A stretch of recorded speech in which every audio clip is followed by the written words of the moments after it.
नमस्कार, मी अलका दुपकर। आजचा सवालमध्ये तुम्हा सगळ्यांचं स्वागत आहे। आपण सवालमध्ये स्वागत करतोय। गणेशोत्सवाच्या उत्सवाची लगबग सुरू झालेली आहे, उत्साह एकीकडे आहे। पण हे सगळं असताना ज्या कोकणात गणेशोत्सव मोठ्या आनंदाने परंपरेने साजरा केला जातो, त्या कोकणवासियांवर मात्र कोकण रेल्वेच्या ढिसाळ कारभारामुळे मोठं संकट ओढवलेलं आहे। आणि त्यामुळेच आज आपण सवालमध्ये चर्चा करणार आहोत, कोकणातल्या प्रवाशांच्या गैरसोयीला राजकीय नेतृत्व जबाबदार आहे का? या सवालमध्ये चर्चा करण्यासाठी आपल्या सोबत आहेत काँग्रेसचे आमदार भाई जगताप, लोअर परेलच्या स्टुडिओत ते आलेले आहेत। भाजपचे प्रवक्ते माधव भांडारी कोल्हापूरहून काही वेळातच या चर्चेत सहभागी होतील। या विषयाचा अत्यंत बारकाईने अभ्यास केलेले पत्रकार कुमार कदम आपल्या सोबत मुंबईहून या चर्चेत सहभागी होत आहेत। या सोबतच केआरसी कर्मचारी संघटना जी आहे, कोकण रेल्वे एम्प्लॉईज युनियनचे उपाध्यक्ष उमेश गाळवणकर आपल्या सोबत आहेत रत्नागिरीहून। गेले अनेक वर्ष मॅनेजमेंट सोबत प्रवाशांच्या हितासाठी ते भांडणं करतायत, आंदोलनं करतायत, पण हा आवाज ना राजकीय नेतृत्वापर्यंत पोहोचतोय ना मॅनेजमेंट पर्यंत। हे का घडतंय ते आपण त्यांना विचारणार आहोत। आणि या सगळ्यांसोबतच आपल्या सोबत कोकण रेल्वेचे अनेक प्रवासीही आहेत। आपला करस्पॉन्डंट उदय जाधव सध्या पेणमध्ये आहे। सवालची सुरुवात करूया प्रवाशांच्या याच संतप्त आवाजापासून। उदय, आज दिवसभर तू कोकण रेल्वेच्या अनेक प्रवाशांसोबत बोलतोयस। 3-3 महिने वेटिंगवर राहून तिकीट काढलेलं आहे आणि त्यानंतर अक्षरशः परवड झालेली आहे त्यांची कोकणात पोहोचण्यासाठी। काय भावना आहेत त्यांच्या? अगदी बरोबर आहे अलका। 3 महिने आधी यांनी बुकिंग करून देखील प्रवाशांना जर त्यांना सुखकर प्रवास मिळत नसेल तर आम्ही तिकीट का आधी काढू, असा प्रश्न सर्व प्रवाशांचे। आपण ते त्यांच्याकडनं जाणून घेऊया। तुम्ही रेल्वेने प्रवास करता, परंतु गेले 2 दिवस आपण बघतोय कोकण रेल्वेने जो अनागोंदी कारभाराचा पुरावा दिलेला आहे, त्याबद्दल तुमची काय प्रतिक्रिया आहे? तुम्हाला किती त्रास सहन करावा लागलाय? ॲक्च्युली कसं आहे, रेल्वेच्या विस्कळीत टेबलामुळे आणि इवन बस सेवा पण नसल्यामुळे आता मी प्रोफेशनल डॉक्टर आहे। माझा हा इथे पेणमध्ये पण दवाखाना आहे, नेरूळमध्ये पण आहे। रोज येतो जातो, तर माझं पुढचं जो रुटीन आहे सगळं चुकतो ह्या रेल्वेच्या मिसमॅनेजमेंटमुळे। आता साहजिक आहे, दुर्घटना घडली तर क्विक ॲक्शन घेत नाही। तर क्विक ॲक्शन ही आजचीच गोष्ट नाही आहे, 12ही महिना असंच असतो आणि कित्येक वर्ष मी बघतो इथे तर सेम प्रॉब्लेम आहे। थोडक्यात म्हणजे प्रशासन जो आहे आपला तो फक्त थापा मारतो, पण अजिबात काही काम दाखवून देत नाही। म्हणून आता कसं आहे, आम्ही काय करतो, रेल्वेचा जर प्रॉब्लेम असा असेल तर पटकन आम्ही हायवेला धावतो। हायवेला धावल्यानंतर काय होतं, तिथे हायवेवरती एकही बस थांबत नाही। ते बोलतात सरळ बस स्टॉपला जावा, बस स्टँडला जावा, पण तिथंपर्यंत कसं वेळ गेलेला असतो, म्हणून खूप प्रॉब्लेम होतो आम्हाला। तर ह्या गोष्टीसाठी एकच रिक्वेस्ट करतो की थोडंसं लोकांच्या भावनेकडे लक्ष द्या, त्यांचं रोजीरोटीकडे लक्ष द्या, सगळं काय समजेल एवढीच। तुमच्या काय प्रतिक्रिया आहे? ही तर प्रवासांची तर म्हणजे ऑलरेडी जे म्हणजे हे जे होतेच आहे त्यांची, पण त्याच्या सुद्धा प्रशासन या बाबतीत लक्ष घाललाच पाहिजे आणि ते फार गरजेचंच आहे। कारण प्रत्येक माणूस सकाळी उठतो, संध्याकाळी आपल्या कामाच्या निमित्ताने रोजीरोटीच्या निमित्ताने जात असतो, आणि अशा प्रकारच्या ज्या काही दुर्घटना होतात ते काय आपल्या हातात नसतात, परंतु ज्या काही गोष्टी घडल्यात त्या सुद्धा दुर्दैवीच आहेत। तर प्रशासनाने या बाबतीमध्ये लक्ष घालणं फार गरजेचंच आहे। अलका, आपण बघितलंय की प्रशासनाने लक्ष घालणं गरजेचं आहे आणि हे गेले 2 दिवस जे वेळापत्रक कोकण रेल्वेचे बिघडलेलं आहे ते फक्त कोकण रेल्वेचंच बिघडलं नाही तर चाकरमान्याचं देखील बिघडलेलं आहे। अगदी बरोबर आहे उदय, तू जसं सांगतोय चाकरमान्यांचं वेळापत्रक कोकणातल्या गणेशोत्सवासाठी जाऊ इच्छिणाऱ्या गणेश भक्तांवर एक मोठं विघ्न ओढवलेलं आहे। आपल्यासोबत केआरसी कर्मचारी संघटनेचे उपाध्यक्ष उमेश गाळवणकर आपण मगाशी म्हटल्याप्रमाणे। उमेश, आता कोकण रेल्वेच्या प्रवाशांच्या भावना आपण ऐकल्या, शांतपणे संयमाने ते सांगतायत कोकणी माणसाचा स्वभाव आक्रस्ताळा नाहीये, त्यामुळे शांतपणे प्रशासनाला अजूनही विनंती करतायत। पण दुसरीकडे आपण बघितलं खड्डे आहेत हायवेवर, म्हणजे प्रायव्हेट गाडी जरी करायची झाली, खिशाला जो भार पडतोय हा सोसायचा झाला तर खड्डे आहेत। विमानाचं तिकीट आज 16-17 हजार रुपयावर पोहोचलेलं आहे आणि दुसरीकडे एसटी बसेसची अवस्था आपल्याला माहिती आहे आणि कोकण रेल्वेची गॅरंटी नाही की कोकण रेल्वेने तुम्ही निघालात तर कधी पोचाल आणि कुठे पोचाल, काय अवस्था झाली आहे आणि कोण जबाबदार आहे याला?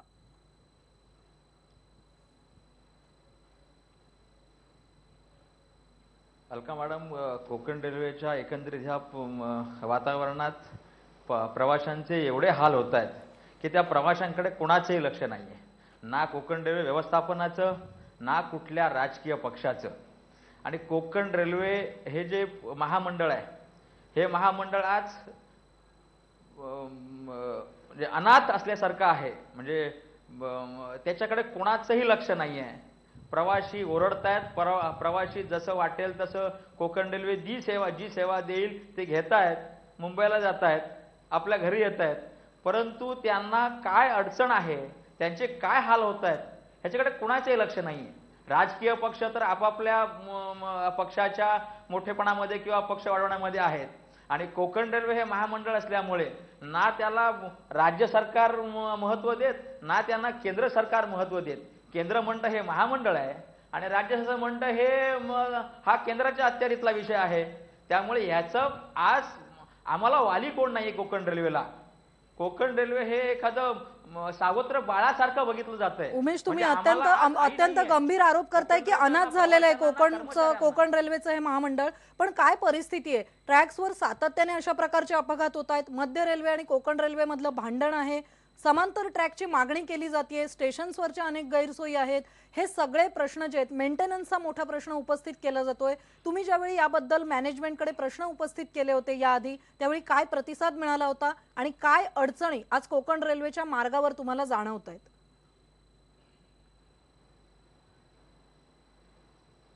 मॅडम, ज्यावेळेला दिवा गाडीचा अपघात झाला दिवा गाडीला, त्यावेळेला आपल्या चॅनलला मला विचारलं गेलं की काय तुमची भूमिका आहे. तेव्हा मी सांगितलं की कोकण रेल्वे व्यवस्थापनाचे हे हलगर्जीपणा आहे. त्यावेळेला त्यांनी नकार दिला की हा अपघात सेंट्रल रेल्वेच्या विभागात झाला. परंतु मॅडम, मी आपल्याला सांगू इच्छितो की त्यानंतर जी चौकशी समिती नेमली गेली, त्यानंतर मुख्य सुरक्षा आयुक्तांनी जो रिपोर्ट दिला, त्या रिपोर्टमध्ये स्पष्ट म्हटलेलं आहे की कोकण रेल्वेच्या गाड्या ज्या मेंटेनन्ससाठी मडगाव येथे असतात, त्या ठिकाणी त्यांचा मेंटेनन्स योग्य प्रकारे केला जात नाही. एवढंच नव्हे तर त्याला आवश्यक असणारा कर्मचारी वर्ग कोकण रेल्वेकडे नाही. आणि याला सर्वस्वी जबाबदार कोकण रेल्वेचं मुख्यालय आहे असं लेखी रिपोर्ट दिलेलं असताना सुद्धा आपलं केंद्रीय प्रशासन, आपलं रेल्वे मंत्रालय, आपला राजकीय एकही नेता याच्याविषयी बोलत नाही. याला काय म्हणावं? तुम्ही प्रश्न विचारताय या सगळ्याला काय म्हणायचं असं. तुम्ही फक्त गाड्यांबद्दल बोलत, खासदार ना आम्हाला आमदार, ना आम्हाला रेल्वे मंत्री. तुम्ही नाराजी व्यक्त करताय, बरोबर आहे. ट्रॅकच्या अवस्थेकडे, दुरावस्थेकडे येऊया आणि त्याच्यावर जो लोड टाकला जातोय डबल डेकर पर्यंत, भाई ही काय अवस्था आहे. म्हणजे श्रेय घ्यायला सगळेजण आहेत. कोकण रेल्वे सुरू झाली, ज्या पद्धतीची कार्टून्स काढली जात आहेत, कोकण रेल्वेमध्ये असलेली जी गर्दी आहे, म्हणजे अक्षरशः कोंबड्यांसारखी अवस्था आज प्रवाशांवर आलेली आहे. किती तास रांगा लावून स्टेशन्सवर लोक बसलेले आहेत. राजकीय प्रचाराच्या धुमाळीमध्ये सगळे नेते रंगलेले आहेत. या प्रवाशांकडे, मतदारांकडे कोणाचं लक्ष आहे का? नाही, हलका नक्कीच आहे का. कारण मुळात हा जो सीझन आहे, हा जो याचा गणपतीचा सीझन आहे आणि या सीझनसाठी कोकण रेल्वे असेल, राज्य शासनाच्या एसटीच्या ह्या असतील, याची अधिकची व्यवस्था अगोदरपासून ती केलेली असते. ही गोष्ट खरी आहे की एक दुर्दैवी घटना घडली, तिथे जो ॲक्सिडेंट झालं त्याच्यामुळे मग प्रचंड त्याच्यामध्ये अडचणी निर्माण झाल्या. परंतु एक गोष्ट मला हे प्रामुख्याने ते सांगावंसं वाटेल, ज्याचा उल्लेख कामगारांचे प्रतिनिधी उमेश यांनी केला, की झालंय कसं की याच्यामध्ये जेव्हा मुद्दाम मी सांगतो, ह्याच्यात राजकारण बाजूला ठेवून, पण ही वस्तुस्थिती आहे. छोट्या छोट्या गोष्टींवरनं रेल्वेच्या प्रवाशांच्या आम्ही हे आहोत, आम्हीच नेतृत्व करतो. म्हणजे अगदी किरीट सोमयांचं नाव घेऊन सांगतो. म्हणजे सिग्नलवर चढून थैथयाट आपण सगळ्यांनी पाहिलाय. आता काय झालं, जेव्हा याच स्टुडिओमध्ये आपण होतो, रेल्वेचं भाडं वाढलं, त्यावेळेला आपण हे केलं. आमचं म्हणणं असं आहे की जर तुम्हाला त्या काही विशिष्ट ह्याच्यामुळे, ऍक्सिडेंटमुळे गाड्या जर कॅन्सल होत असतील तर त्या लोकांना अगोदर कळवलं पाहिजे. म्हणजे ते पर्यायी व्यवस्था करतील. कशी करतील भाई? नाही, कशी करतील? कोकणात जाण्याची खड्डे रस्त्यांवर बघितलेत का? तिकीट्स मिळत नाहीयेत. प्रायव्हेट बसचं भाडं काय असेल यावर कोणतं नियंत्रण नाहीये आपल्याकडे. कसे पर्यायी व्यवस्थेने जाणार कोकणात लोक, मला सांगा तुम्ही. मी असं आहे की तुम्ही कोकणातल्या आहात की नाहीत मला माहीत नाही, मी कोकणातला आहे, त्यामुळे माझं जाणं येणं हे दर 15 दिवसांनी असतं. त्यामुळे कोकणाचं चौपदरीकरण जे चाललेलं आहे रस्त्याचं, असं काही जादू होणार नाही की लगेच सगळा रस्ता सपाट झाला आणि होत नाही. त्यामुळे त्या समस्या कोकणातल्या पावसाळ्यातल्या आहेतच आहेत. मी प्लॅन केलेल्या गोष्टीचं बोलतोय मी. ठीक आहे.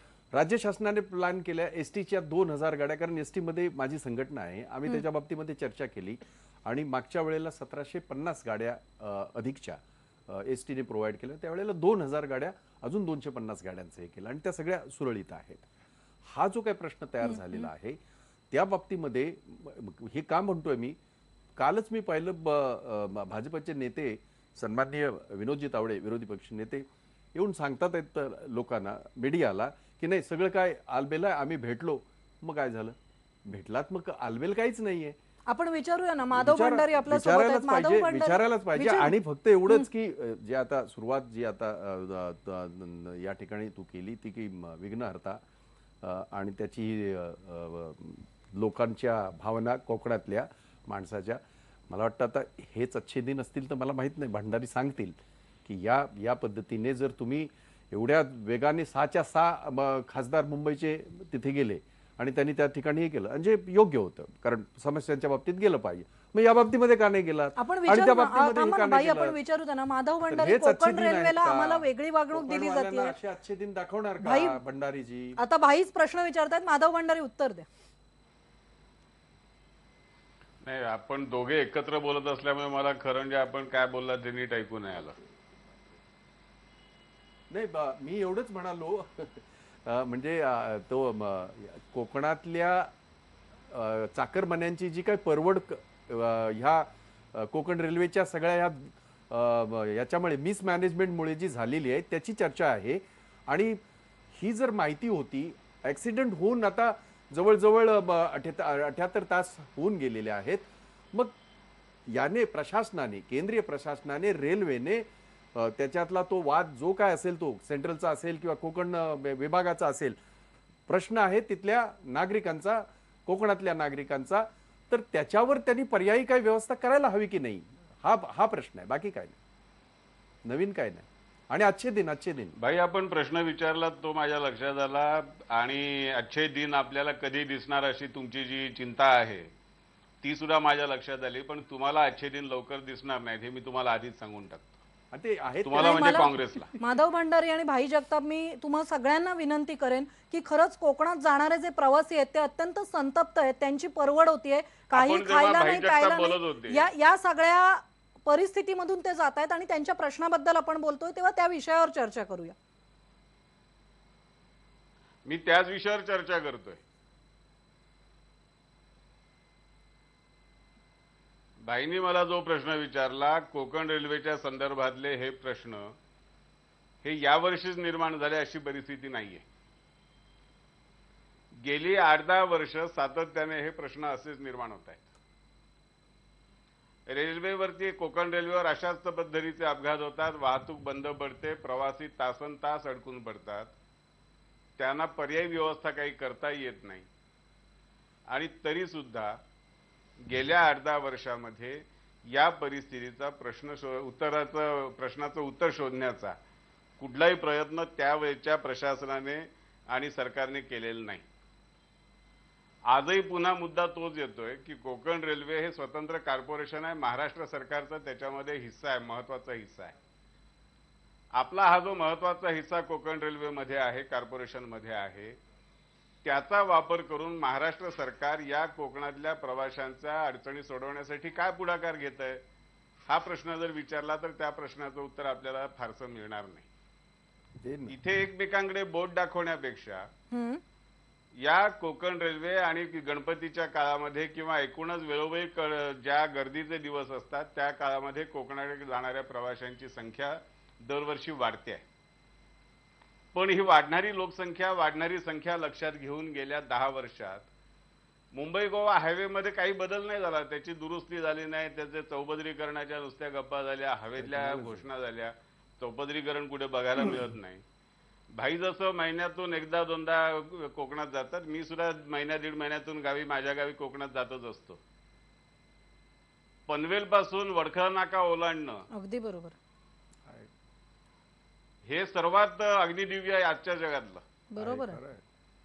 म्हणजे कुठलाही प्रवास पडवला पण पनवेल ते वडखळ नाका हा प्रवास नको, ही जी परिस्थिती. आणि कुठल्याही वाहनाने करा, अगदी एसटीने गेलं तरी सुद्धा तो करता येत नाही.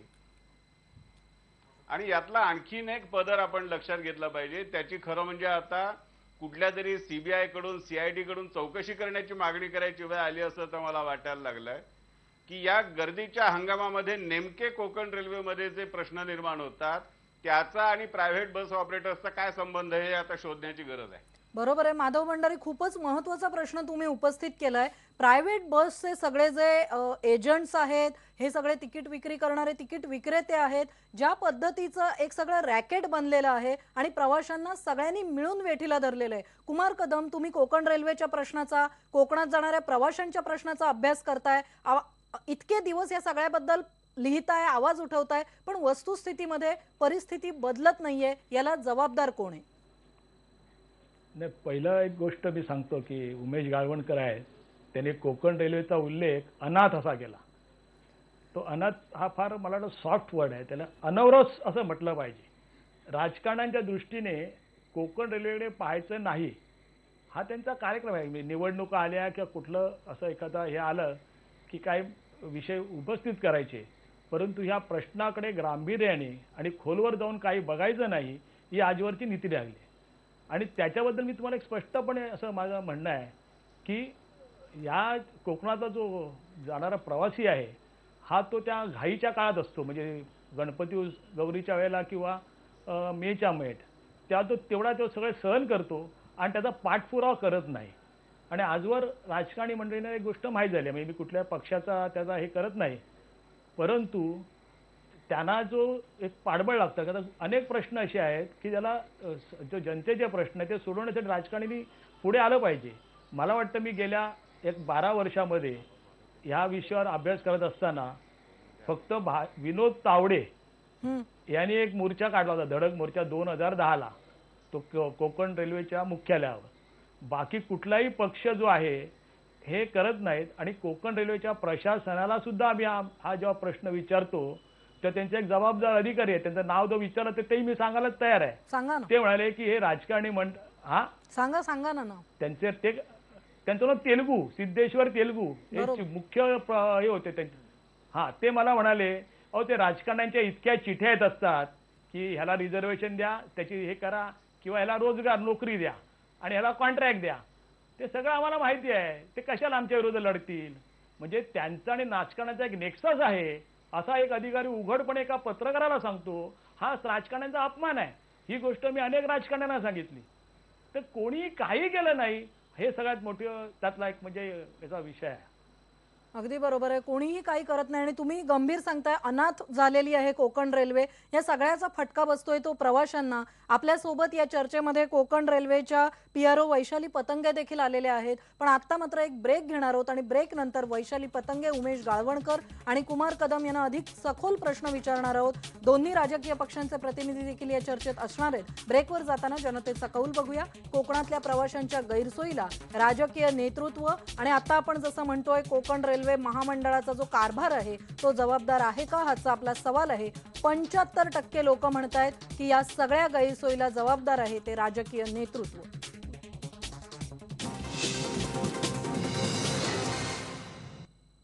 उमेश गाळवणकर आपल्या सोबत आहेत. उमेश, आपण सगळ्या समस्या ऐकतोय, पण या समस्यांवर उपाय शक्य आहे का?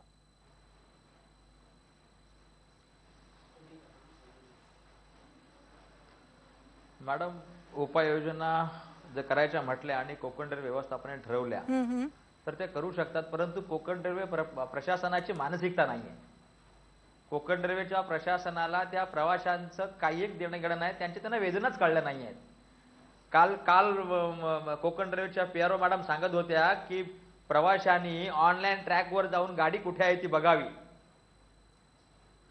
अलका मॅडम, दिवा गाडीमध्ये 65-70 रुपये तिकीट काढून येणारा प्रवासी टच स्क्रीनचा मोबाईल घेऊन ऑनलाईन ट्रॅक बघणार आहे गाडीचा. म्हणजे चेष्टा करतायत त्या प्रवाशांची हे PRO मॅडम. म्हणजे ह्या चेष्टा आपण बघत राहायच्या का? म्हणजे एकीकडे प्रवासी 10-10 तास त्या गाडीत आहे, त्याला जेवायला अन्न नाही, प्यायला पाणी नाही, आणि कोकण रेल्वेच्या PROचं म्हणणं की ऑन ट्रॅक जा आणि गाडी कुठे आहे ती बघा, अन्यथा 139 ला फोन करा आणि गाडीची चौकशी करा. माझं चॅलेंज आहे, आज PRO मॅडमनी 139 ला फोन करून विचारावं गाडी कुठे आहे ती, आणि जर त्यांना गाडी कुठे आहे ती कळली, गाडी किती लेट आहे ती कळली, आम्ही जाहीर माफी मागतो त्यांच्यावर आरोप करतोय म्हणून. परंतु त्यांची उत्तरं ही लेखी ही त्यांच्या बॉसने दिलेली आहे, हे त्यांचं मत नाहीये. कोकण रेल्वेच्या कुठल्याही अधिकाऱ्याला, वरिष्ठ अधिकाऱ्याला स्वातंत्र्य नाही. कोकण रेल्वेमध्ये हिटलरशाही चालू आहे. म्हणजे काय ते मी विचारते उमेश गाळवणकर. रेल्वेमध्ये कुठलंही काम स्थानिक अधिकाऱ्याला करता येत नाही. भावना मी विचारते, तुम्ही आरोप करताय याचा अर्थ काय तो विचारतो. हिटलरशाही मी जे म्हणतो ते जाणून बुजून म्हणतोय, कारण मॅडम याचा अर्थ कोकण रेल्वेचे चेअरमन आणि मॅनेजिंग डायरेक्टर भानुप्रकाश टायल यांनी कोकण रेल्वे कॉर्पोरेशनचं BPT कॉर्पोरेशन केलेलं आहे.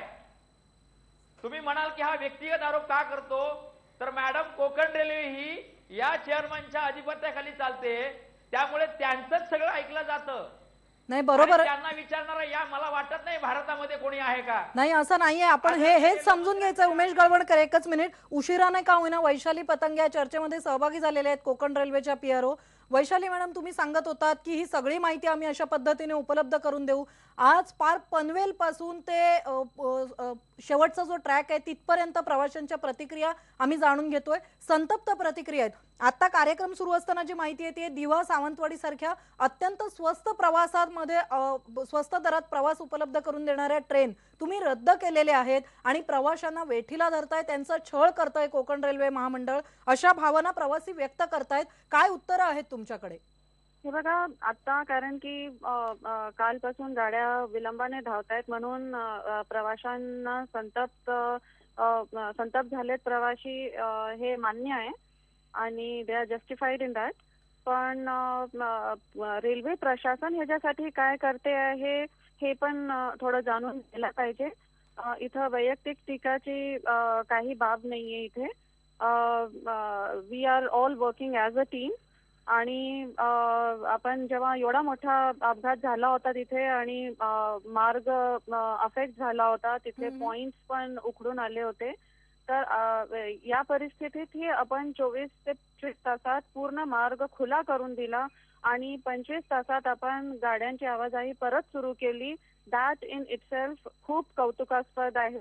आणि इथंही मी आवर्जून सांगणार की इतर रेल्वेच्या अधिकाऱ्यांकडनं पण कोकण रेल्वेचं यामुळे कौतुक होत आहे, कारण की जेव्हा एवढ्या मोठ्या प्रमाणाचा अपघात होतो तेव्हा किमान 50 ते 60 तास लागतात गाड्यांना मार्ग खुला करून देण्यासाठी.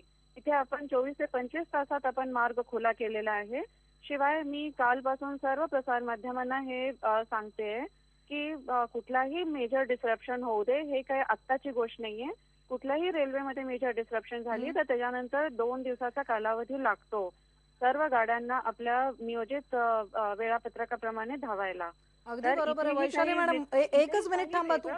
बरोबर, 1 मिनिट थांबा ना वैशाली मॅडम. तुम्ही सांगताय की मेंटेनन्स, काल तुम्ही माहिती दिली होती की आज सकाळपर्यंत हे पूर्ण होईल अशी आम्ही अपेक्षा बाळगतोय. असं मला पत्रकार कुमार कदम आपल्या सोबत आहेत, त्यांना विचारायचंय. कुमार कदम सर, अशा प्रकारचे जे अपघात होतात हे तांत्रिक आहेत आणि ते जाणीवपूर्वक कोणी घडवून आणलेले नाहीयेत. इंजिनिअरिंगचं मोठं आव्हान कोकण रेल्वे समोर आहे आणि ते अगदी लीलया पेलतायत, हे आपण मान्य करूया. हा अपघात देखील त्यातला एक प्रकार मानूया. पण जो मेंटेनन्स तिथे केला पाहिजे तो केला जातोय, यावर तुमचा विश्वास आहे का की अशा प्रकारचे अपघात होतात त्यावर चर्चा होते आणि पुन्हा येरे माझ्या मागले असतं? वैशाली मॅडमांना PRO आहेत, चांगले PRO आहेत, पण त्या आरोग्य मंत्र्यासारखी उत्तर देतात आहे की इतके रोगी आम्ही बरे केले. आपला प्रश्न असा आहे की रोगराई पसरू नये, कोकण रेल्वेची जी अव्यवस्थेची रोगराई पसरली आहे ना, तिला प्राथमिक उपचार तुम्ही काय करता, हा महत्वाचा प्रश्न आहे. त्या डॉक्टर सारखं सांगतात 10 लोक आजारी पडले आम्ही त्याला दुरुस्त केलं, तो विषय नको आहे. तो कोकण रेल्वेचे अपघात होतात आहे त्याची जी कारणं जे शोधली, तर ती कारणं ही तिथला जो कारभार आहे प्रशासनाचा गलथानपणा आणि बेफिकीरपणा आहे. गलथानपणा म्हणण्यापेक्षा बेफिकीरपणा आहे. कोकण रेल्वेची जी मागणी आहे मुळात कोकणी माणसांनी केली ती कोकण रेल्वेची केली होती. आज ती कोकण रेल्वे राहिलेली नाही आणि प्रशासनाच्या दृष्टीने कोकण पट्टीतले जे आपण म्हणतो की बाबा रोया पनवेल पासून सावंतवाडीपर्यंत ह्या प्रवाशांबद्दल त्यांना कसलीही आपुलकी नाही. ते व्यापारीकरणात आहे, ते खाजगी महामंडळ असल्यामुळे त्यांना दक्षिणेकडच्या गाड्या उत्तरेकडे नेण्यात तो पैसा मिळतो तो, किंवा मालगाड्यांवर मिळतो तो पैसा, आणि कोकण रेल्वे फायद्यात जाते असं केंद्र सरकारला ठामपणे दाखवण्यासाठी हे कोकणी माणसाचा बळी देतात आहे असा माझा आरोप आहे.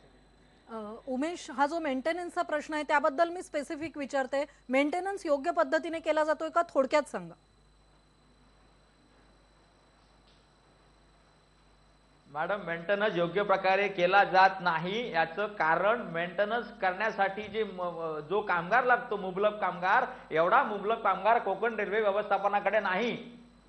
वारंवार कर्मचाऱ्यावर मानसिक दबाव आणून त्याच्याकडनं दादागिरीने काम करून घेतलं जातंय आणि त्याने जर ट्रॅक संदर्भी रेल्वे संदर्भात जर काही सूचना केल्या तर त्याच्या ऐकल्या जात नाहीयेत. त्या अडचणी दडपल्या जात आहेत. आणि म्हणून माझं स्पष्ट आज या माध्यमातून सांगणं आहे की कोकण रेल्वेच्या व्यवस्थापनाने लोकांच्या प्राणाशी खेळू नये. तुम्ही गंभीर इशारा देताय. बरोबर आहे, बरोबर.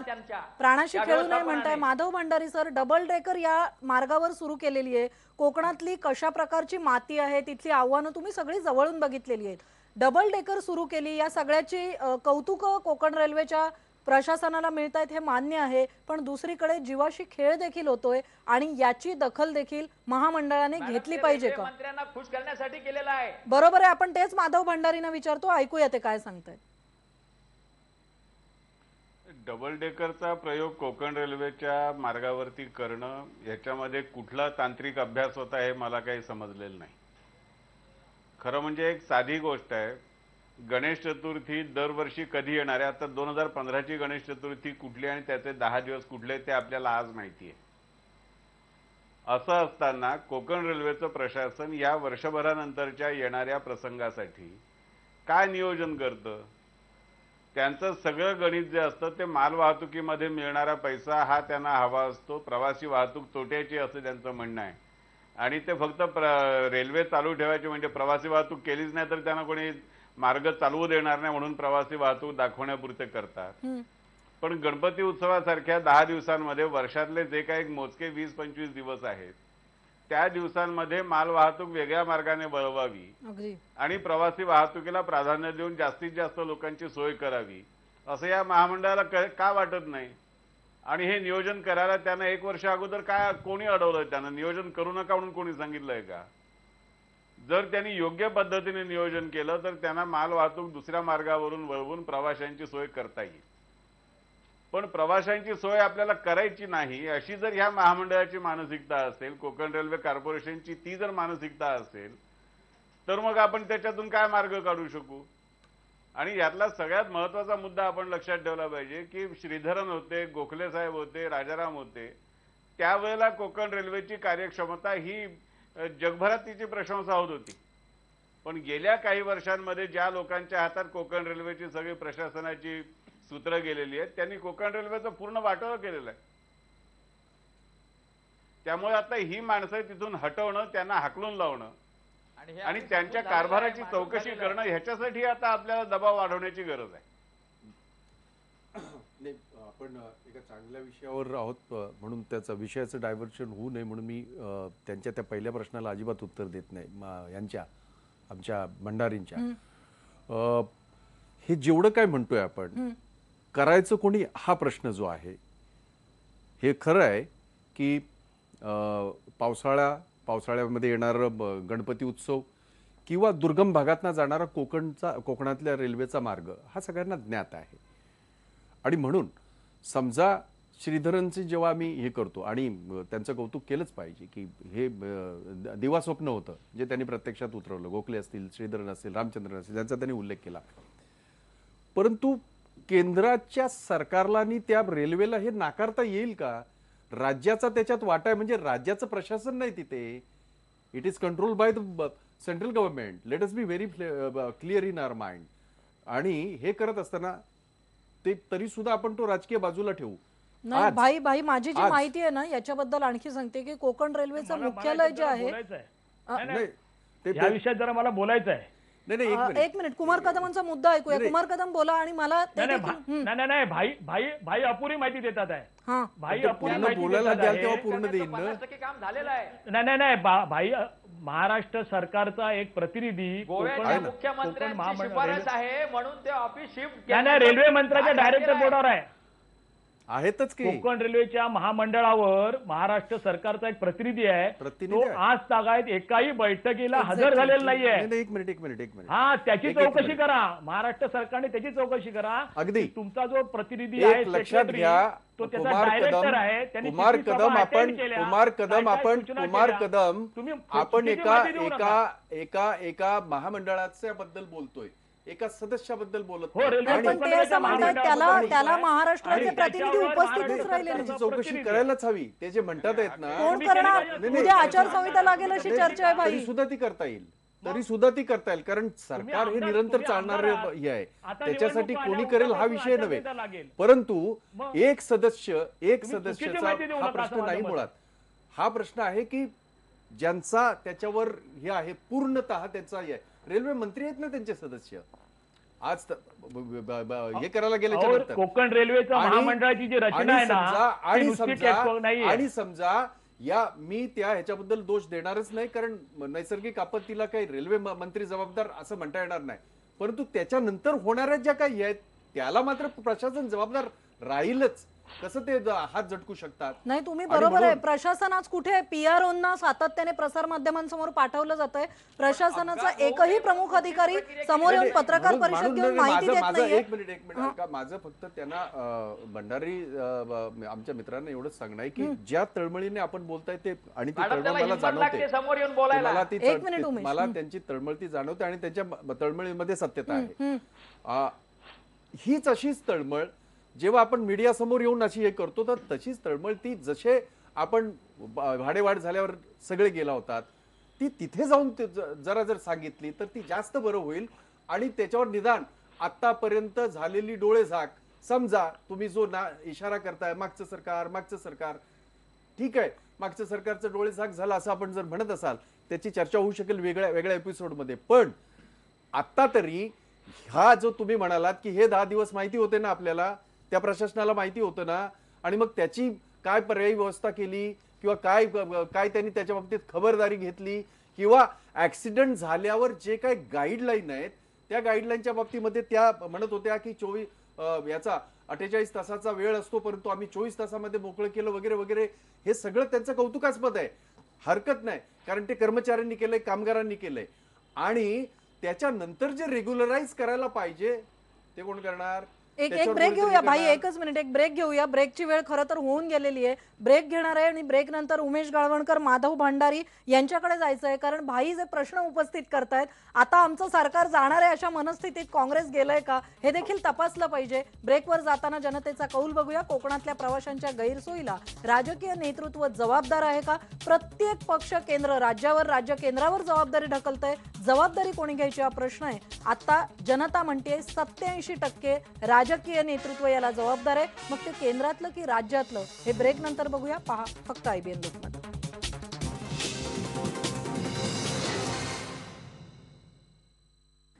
राजकीय नेतृत्व कोकणातल्या या सगळ्या प्रवाशांच्या गैरसोयीला जबाबदार आहे असं आतापर्यंत आपला सर्व्हे सांगतोय. माधव भंडारी, भाई जगताप यांनी प्रश्न विचारलेला आहे की केंद्रात तुमचं सरकार आलेलं आहे. कोकण रेल्वेच्या प्रवाशांचे प्रश्न भविष्यात तुम्ही दूर करण्याचं आश्वासन देणार आहात का? एकतर हे नक्कीच आहे की आम्ही आमच्या रेल्वे मंत्र्यांकडे या विषयासाठी पुढच्या वर्षभरात पाठपुरावा करून आजचं चित्र बदलण्याचा प्रयत्न नक्कीच करणार आहोत. मी जे काही बोललो मगाशी त्याच्यात मी काहीच राजकीय मुद्दा बोललो नव्हतो. बरोबर. मी हा साधा प्रश्न उपस्थित केला की कोकण रेल्वेच्या प्रशासनाला एक वर्षभरामध्ये नियोजन का करता येत नाही, त्यांना दिवस नक्की माहिती आहेत, त्याची व्यवस्था लावण्यासाठी ते का करत नाही. बरोबर. पण हा प्रश्न आता माझा कोकण रेल्वे पुरता नाहीये, माझा हा प्रश्न राज्य शासनाला सुद्धा आहे की मुंबई गोवा हायवेच्या परिस्थितीबद्दल आपण गेले 15 वर्ष हेच बोलतो आहोत आणि 15 वर्षामध्ये का नाही ते खड्डे भरले जात. आणि आता मुंबई गोवा तर सोडाच, मुंबई गोवा हायवेने प्रवास करणं अवघड आहे म्हणून मी माझ्या गावी जाण्यासाठी कोल्हापूर मार्गे आलो, ते पुणे कोल्हापूर रस्त्याची अवस्था तीच आहे. 200 रुपयाचा टोल वसूल केला जातो, पण त्या हायवेवर ते खड्डे जे आहेत ते खड्डे भरण्याचे कष्ट कोणी घेत नाहीये. मग आता हे प्रश्न विचारले तर त्यात राजकारण कुठून आलं. बरोबर आहे. आणि ही जबाबदारी कुणाची आहे. वर्षानुवर्ष जर हायवे आपण सुधारत नसू, वर्षानुवर्ष हायवेची रुंदी सुद्धा वाढवत नसू, वर्षानुवर्ष हायवेची दुरुस्ती करत नसू, तर हे प्रश्न कुणाला विचारायचे आणि त्याची उत्तरं कोणी द्यायची. आता जो कोकणात जाणाऱ्या प्रवाशांचे जे हाल अपेष्टा वाढलेले आहेत, कोकण रेल्वेचा जसा त्याच्यामध्ये एक हिस्सा आहे तसा तो हायवे चांगला नाही, हा त्यातला आणखीन महत्वाचा भाग आहे. अगदी बरोबर आहे. भंडारी सर, तुमचा मुद्दा पोहोचलेला आहे. खरं तर वेळ कमी आहे शेवटच्या भागात. भाई जगताप, ताण कमी होईल. बरोबर आहे. भाई जगताप, हाच प्रश्न आहे. त्यांनी सगळ्या रस्त्यांची अवस्था सांगितली. मी पुढे जाऊन विचारते, चिपी विमानतळाचे ढोल वाजवण्यात आले, आज काय अवस्था झाली. म्हणजे एकही मार्ग कोकणात जाण्यासाठी प्रवाशांना सुखकर उपलब्ध नाहीये आणि राज्य कसं म्हणू शकतं नव्या आलेल्या केंद्राची जबाबदारी आहे असं. नाही, मी असं केंद्राचीच जबाबदारी असं नाही म्हणालो, कारण तो रेल्वेचा प्रश्न आहे म्हणून मी केंद्राचं म्हणालो. आणि मी असं त्या मानसिकतेतलं असं काही बोललो नाही. माझं म्हणणं असं आहे की चौपदरीकरणच्या साठी आम्ही सगळ्यांनी, म्हणजे राज्यातल्या सगळ्या, कोकणातल्या सगळ्या आमदारांनी, बाकीच्यांनी सगळ्यांनी आणि राज्य शासनाने निर्णय घेतला 3 वर्षापूर्वी, त्याच्यावर हे झालेलं आहे आणि ते काम चालू आहे. आता ही गोष्ट खरी आहे की पर्यायी व्यवस्था आपल्याला करून द्यायला पाहिजे आणि त्या म्हणजे याच्या पनवेलपासूनचा जो रस्त्याचा त्यांनी उल्लेख केला तो मलाही माहिती आहे की त्या रस्त्याची अवस्था चांगली नाही आणि म्हणून त्याचं काय, त्याचं मी चांगली नाही म्हणालो, भयंकर आहे. त्यामुळे मी त्याचं समर्थनच केलं नाही. मी राजकारणाचा जो काही हे म्हणतोय ते म्हटलं, जर राज्य शासनाचा एक प्रतिनिधी असेल तर तो सगळ्या याचे निर्णय घेऊ शकत नाही हे म्हणालो. दुसरं महत्वाचं मला त्यांना पुढे जाऊन एवढंच सांगायचं आहे की राज्य शासनाची जी जबाबदारी आहे, आज जर तुम्ही गेल्या 15 वर्षातलं हे करा, गेल्या वर्षातनी या वर्षातली तफावत बघा. गेल्या वेळेला 1775 गाड्या होत्या, या 1750 होत्या, यावेळेला 2000. म्हणजे 1 लाख कोकणातल्या प्रवाशांची ने-आण ही एसटी करते आणि ती फक्त आणि फक्त या काळामध्ये करते, याच्या गणपतीच्या काळामध्ये करते. आता आपल्याला साधारण अंदाज असतो म्हणून तेवढ्या गाड्यांचं प्लॅनिंग केलं गेलं. मी ह्यांचं म्हणतोय, ज्या रेल्वेच्या ज्या आहेत त्याच्यापासून जबाबदारी कशी झटकता येईल. इथे कुठे राजकारण आलं. मी पण राजकारण केलं नाहीच मुळात, राजकारण केलं मी ते हीच गोष्ट सांगतोय की आपल्या सगळ्यांना त्या कोकणवासियांच्या खऱ्या अर्थाने सुख करता दुःख करता त्याला जे आपण जातो तर त्यांचं जर खऱ्या अर्थाने जर त्यांना सुखावं काय करायचं असेल तर सगळ्या बाजूने प्रयत्न करायला पाहिजे. चौपदरीकरणाच्या बाबतीमध्ये अनेक वेळा बोललं गेलं तर त्याची प्रक्रिया चालू आहे, गैरसोयी आहेतच. आणि देशभरामध्ये ज्या ज्या ठिकाणी अशा प्रकारच्या हे आहेत, देशभरामध्ये ज्या ठिकाणी चौपदरीकरण असेल किंवा पर्यायी व्यवस्था असेल तर याच्यामध्ये अडचणी ह्या होतात. मी ह्याचं समर्थन न करता म्हणतोय, परंतु ज्या पद्धतीने पावसाळ्यामध्ये जी अवस्था होते ती अतिशय भयानक होते, याचा मी स्वतः साक्षीदार आहे. ठीक आहे भाई, मी कुमार कदम यांच्याकडे जाते. कुमार कदम, कोकणाला चहू बाजूनी जिथे जिथून म्हणून रस्ता आहे, सगळ्या रस्त्यांची अवस्था अत्यंत भयंकर गंभीर अशी झालेली आहे. आयसीयू मध्ये रस्ते ठेवावेत अशी अवस्था आहे. आणि दुसरीकडे आता नवीन आलेलं सरकार आपल्याला, माधव भंडारी आश्वासन देत आहेत की पुढच्या वर्षभरात हे प्रश्न दूर करण्याचे आम्ही प्रयत्न करू असं. पण तुमचा विश्वास बसतोय का आतापर्यंतचा अनुभव पाहता? म्हणजे मी मुद्दाम चिपी विमानतळाचा पुन्हा एकदा प्रश्न उपस्थित करते. अशी अनेक आश्वासनं दाखवण्यात आली, पण प्रत्यक्षात सर्वसामान्य कोकणी माणूस ती तिकीटं मिळवायला त्याची किती दमछाक होतीये, तिथपर्यंत पोहोचण्यासाठी त्याची काय परवड होतीये? नाही, पहिला गोष्ट आजचा जो आपली चर्चा आहे त्याचा विषय आहे राजकीय नेतृत्व किती जबाबदार आहे. बरोबर. आणि त्याच्यात मला सांगायचं आहे की भाईंनी आता सांगितलं की केंद्राचा विषय आहे, तसा विषय नाही आहे. कोकण रेल्वेनी या जे माती कळते किंवा जे ॲक्सिडेंट होतात पावसाळ्याच्या दरम्यान याच्यासाठी 1999 पासून 2013 पर्यंत 262 कोटी रुपये खर्ची घातलेले आहेत। दरवर्षी 20 कोटी 25 कोटी असे, यावर्षी किती कोटी घातले हे वैशाली पतंगे सांगतील। हे पैसे जातात कुठे ह्याच्यावर नजर ठेवायचं काम प्रवाशांनी नाही ठेवायचं आहे, हे राजकीय नेतृत्वाने ठेवायचं आहे, ते ठेवलं जात नाही। कोकणचे प्रश्न आहे बघा, आता इतक्या 4 तास गाड्या लेट होतात, 24 तास होतात, त्या प्लॅटफॉर्मवर धो पाऊस पडतो या काळात, पण कुठल्याही प्लॅटफॉर्मवर पूर्ण छत नाहीये। ते म्हाताऱ्या कोताऱ्या बायका आजारी लोक पावसात अक्षरशः भिजत असतात। एकाही राजकारणी माणसाला लाज न वाटत की आपल्या भागातला माणूस तो पावसात भिजतोय, आपण करतोय, कोणी केलं? मला वाटतं फक्त प्रमोद जठार यांनी माझ्याबरोबर एकदा येऊन तो विषय मांडलेला आहे, बाकी कोणी सुद्धा नाही। भाई म्हणतात मी कोकणातला आहे, भाईनी किती लोकांशी संपर्क ठेवला सांगा मला, की आम्ही जेव्हा पोटतिडकीने प्रश्न मांडले कोकणपळाचे गेले 15-20 वर्ष मांडतो आहोत, भाईनी कधी आम्हाला विचारलं पण नाही की काय प्रश्न आहेत, मी काय करू तुमच्यासाठी, मी काय करू। हे कोकणची जी अनास्था जी आहे ना, एकट्या भाईंची नाही आहे, एकट्या भाईंची नाही आहे, सरकार म्हणून आम्ही तुम्हाला सुरुवातीला सांगितलं की रेल्वे हा एकच जाण्याचा मार्ग नाही तर ठीक आहे भाई, बघा भाई माझा हा विषय आहे ना की आजच्या ह्याला बघा आजच्या चर्चेचा विषय जो आहे, आजच्या चर्चेचा विषय जो आहे त्या विषयाला धरून मी बोलतोय। त्यामुळे नाही आजच्या चर्चेला विषयाला धरून बोलतोय, तुम्ही विषयाला सोडून बोलताय। ठीक आहे कुमार नाही भाई विषयाला सोडून बोलतात आहे। पीसीआर मधून आम्ही कुमार कदम, भाई जगताप दोघांचाही आवाज बंद करतोय कारण सवालची वेळ संपलेली आहे। शेवटी अगदी 30 सेकंदात उमेश गाळवणकर तुम्हाला विचारते की या मेंटेनन्सची जी अवस्था आहे ती सुधारली नाही तर काय धोका आहे, 30 सेकंदात सांगा मला।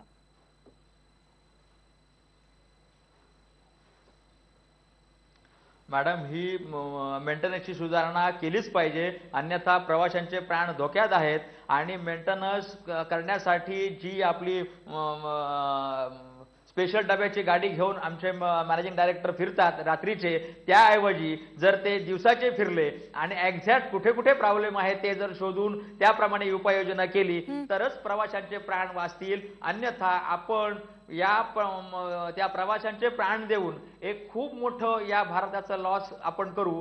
तुम्ही धोक्याचा इशारा देताय, आपण बघूया कोकण रेल्वे महामंडळ या सगळ्याकडे लक्ष देईल का? खूप गंभीर प्रश्न आहे। कुमार कदम जो प्रश्न उपस्थित करतायत तो खूप महत्त्वाचा प्रश्न आहे की कोकण रेल्वेच्या प्रश्नाबद्दल आघाडी सरकारनं जी अनास्था दाखवलेली आहे, या अनास्थेचा रोष येणाऱ्या निवडणुकीच्या काळात आघाडी सरकारला विचारला जाणार आहे आणि मतदानाच्या पेटीतून त्याचं उत्तरही कोकणातले मतदार आघाडी सरकारला देणार आहेत। आजचा सवालमध्ये इथेच थांबूया, पाहुण्यांना धन्यवाद देऊया आणि जनतेचा कौल बघूया। कोकणातल्या प्रवाशांच्या गैरसोयीला राजकीय नेतृत्व जबाबदार आहे का, हा आपला आजचा सवाल आहे। 90% लोक म्हणतायत हो, विघ्नहर्त्या गणपतीचं आगमन होणार आहे आणि त्याच्या स्वागतासाठी कोकणवासियांना चाकरमान्यांना घरी जायचंय, पण त्यांच्या या प्रवासात सरकारने आणि कोकण रेल्वे महामंडळाने खूप मोठा अडथळा आणलेला आहे आणि त्याचा रोष IBN लोकमतवरून प्रत्येक बुलेटिनमधून आम्ही दाखवत राहणार आहोत।